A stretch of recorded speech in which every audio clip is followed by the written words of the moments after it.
Hey class, here's a quick video showing you week 9.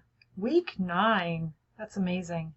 So, mid-semester evaluation. I'm putting your grades in as of Friday the 30th of October, your midterm grades. Midterm grades do not count for anything. They are a heads-up grade. They're also a grade that keeps your financial aid going.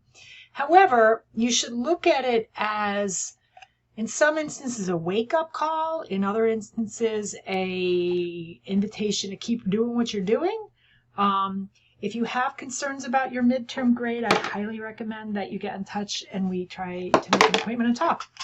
So I'm going to ask you to answer a few questions for a midterm evaluation. Just kind of take a pause and reflect on how things are going.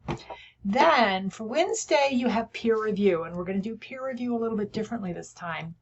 It's probably going to be more effective, I think. I'm going to have you download the Essay 4 checklist that hopefully you used when you submitted the rough draft. And you're going to go through your peer's essay, checking things off on the checklist with yes or no. And then you're going to save that checklist and upload it to your peer's rough draft underneath the comments box. You'll see a little paperclip icon that lets you upload.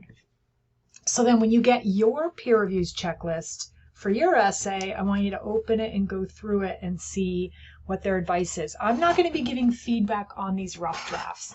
However, I am going to go through the whole class's rough drafts in general and pull out common errors. And this will probably take me into Tuesday, but by Tuesday at some point, this will be open. It'll be a quiz on common Essay 4 errors that I want you to look at. You're not going to actually be revising this until the next week, week 10, but you're going to just take a quiz on the errors. Then you have an SEL, which is a gratitude letter. It'll explain more. And then I like this flip grid of what makes you happy. I love your answers, and I just generally feel like it's good for all of us to focus on what we're happy about. Okay, so good luck. Get in touch if you have questions.